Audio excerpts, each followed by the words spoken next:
தனி ரூட்டில் செல்லும் தமிழக பாஜகவினுடைய முன்னாள் தலைவர் அண்ணாமலை ஓபிஎஸ்ஐ சந்தித்ததன் பின்னணி என்ன, அரசியல் இருக்கிறதா அப்படிங்கிறத பத்தி பார்க்கணும். இன்னைக்கு அரசியல் இல்லாம எதுவுமே கிடையாது. சும்மா யதார்த்தமா நாங்க ஒரு மேரேஜ் ஃபங்க்ஷன்ல மீட் பண்ணோம், யதார்த்தமா சந்திச்சோம் அப்படிங்கிறதுலாம் சும்மா. எல்லாத்துலயுமே ஒரு அரசியல் கலந்து இருக்கு. அந்த அடிப்படையில ஓபிஎஸ் அண்ணாமலை சந்திப்புக்கு பின்னணியில் இருக்கக்கூடிய அரசியல் என்ன அப்படிங்கிறத பத்தி பார்க்க போறோம்.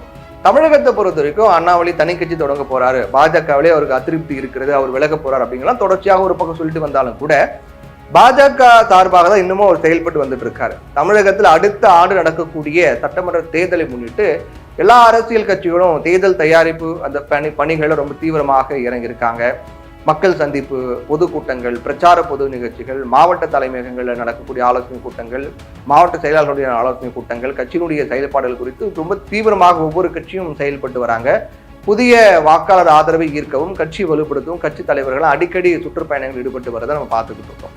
இப்படிப்பட்ட ஒரு பரபரப்பான சூழ்நிலைக்கு இடையில் தான் கூட்டணி இன்னும் சில கட்சிகள் உறுதிப்படுத்தா இருக்காங்க. ஃபார் எக்ஸாம்பிள் பார்த்தோன்னா பாமக இரண்டாக பிளவுபட்டிருக்கு. அந்த பாமக என்ன பண்ண போறாங்க, தேமுதிக என்ன பண்ண போறாங்க, டிடி தினகரன் என்ன பண்ண போறாரு, இப்படி சில கட்சிகள்லாம் யார் கூட கூட்டணி வைக்க போறாங்க அப்படிங்கிற எதிர்பார்ப்பும் ஏற்பட்டிருக்கு.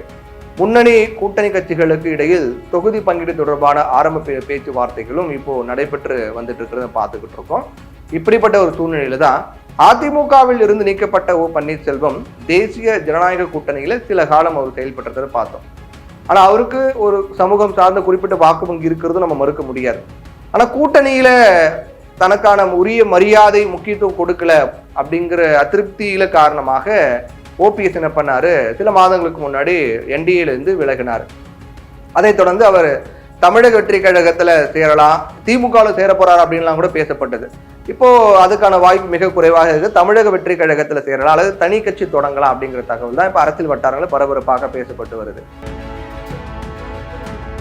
அதே நேரத்துல அதிமுகவை மீண்டும் ஒருங்கிணைக்கணும் அப்படிங்கிறதா தன்னுடைய நிலைப்பாடு அப்படின்னும் பல்வேறு சந்தர்ப்பங்களை வலியுறுத்தி வராரு. செய்தியாளர்கள் அவர்கிட்ட கேட்கும்போது கூட நான் எப்போ தனி கட்சி தொடங்க போறேன்னு சொன்னேன், அதிமுக ஒன்றிணைங்கிறதா என்னுடைய நிலைப்பாடு அப்படின்னு கூட சொன்னார். இப்போ பாஜக கூட்டணியில இருந்து விலகிய ஓ பன்னீர்செல்வம் மீண்டும் அந்த கூட்டணி இணைய வாய்ப்பு இல்லை அப்படின்னு தொடக்கத்தில் சொல்லப்பட்டது. ஆனா இப்போ அதுல மாற்றம் ஏற்பட்டு இணையதுக்கான வாய்ப்பு இருக்குது அப்படின்றாங்க. ஏன்னா கடந்த சில நாட்களுக்கு முன்னாடி அவர் திடீர்னு டெல்லிக்கு புறப்பட்டு போனாரு. எல்லாரையும் அது ஆச்சரியப்படி வச்சது. அங்க இருக்கக்கூடிய மத்திய உள்துறை அமைச்சர் அமித்ஷாவை நேர்ல சந்தித்து பேசியிருக்காரு. இந்த திடீர் டெல்லி பயணம், அமித்ஷாவுடனான சந்திப்பும் தமிழக அரசியல ஒரு புதிய பேச்சுக்களை யூகங்களை கிளப்பியது. இதோட ஆடிட்டர் குருமூர்த்தியும் பாஜக முன்னாள் தலைவர் அண்ணாமலையும் அதே நேரத்தில் டெல்லியில தங்கியிருந்தாங்க அப்படின்றும் ஒரு தகவலும் வெளியாகி இருந்தது.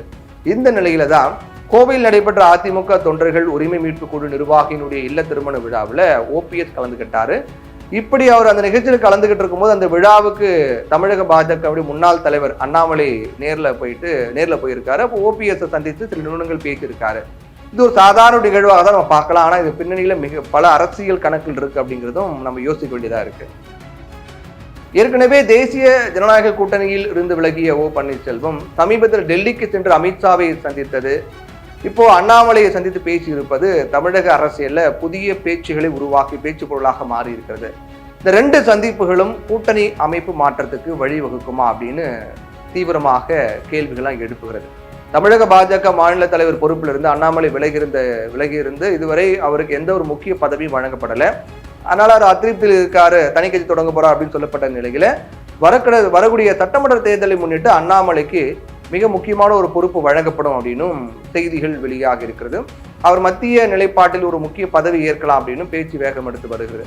இப்படிப்பட்ட ஒரு நிலையில தமிழகத்தில் பாஜக தலைவர் யாரும் நயனா நாகேந்திரன் இருக்காரு. ஆனா ஓபிஎஸ் அண்ணாமலை சந்தித்து இருக்காரு. இது திருமண நிகழ்ச்சியில் சந்தித்த ஒரு சந்திப்பாக இருந்தாலும் கூட ஒருவேளை ஓபிஎஸ் என்டிஏ கூட்டணியில் இணைந்தால் அதுக்கு அண்ணாமலை ஒரு மிக முக்கியமான காரணமாக இருப்பார்.